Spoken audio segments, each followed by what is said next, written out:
अत्यंत महत्त्वाची बातमी समोर येते। संसद मार्गावर पुन्हा आंदोलक जमायला सुरुवात झाली आहे। पोलिसांकडून आंदोलकांना पांगवण्याचे प्रयत्न होत आहेत, तरी देखील संसद मार्गावर पुन्हा आंदोलक जमायला सुरुवात झालेली आहे। त्यामुळे पोलिसांच्या अडचणी आता वाढत असल्याचं दिसतंय। आंदोलक काही मागे हटायला तयार नाही आहेत आणि संसद मार्गावर पुन्हा एकदा आंदोलक जमलेले आहेत।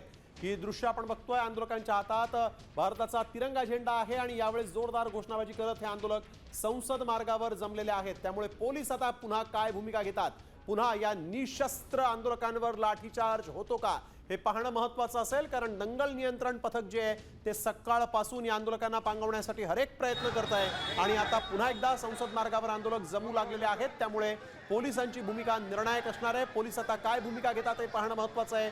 एकीकडे संसदेमधील आज पावसाळी अधिवेशनाचा पहिला दिवस हा सभागृह तहकूब करण्यामध्येच गेला। 4-4, 5-5 वेळा सभागृह तहकूब करण्याची नामुष्की सरकारवर ओढावलेली असताना आंदोलक काही मागे हटत नाहीयेत। अश्रुधुरांचा वापर करण्यात आला, पाण्याचे फवारे मारण्यात आले, लाठीचार्ज झाला, अनेक आंदोलक जखमी झाले, अनेक आंदोलक बेशुद्ध पडले, तरी देखील आंदोलक जे आहेत ते आपल्या मागण्यांपासून काही मागे हटत नाहीयेत आणि आता पुन्हा एकदा संसद मार्गावर हे आंदोलक जमलेले आहेत। नवी दिल्लीतली ही दृश्य आपण बघतोय। पोलिसांचा फौजफाटा इथं तैनात आहे आणि आता अतिरिक्त पोलीस कुमक जी आहे ती देखील इथं आलेली आहे। ही दृश्यांमध्ये आपण बघतोय कशा पद्धतीनं दंगल नियंत्रण पथक, दिल्लीचे पोलीस आता या संसद मार्गावर दाखल झालेले आहेत।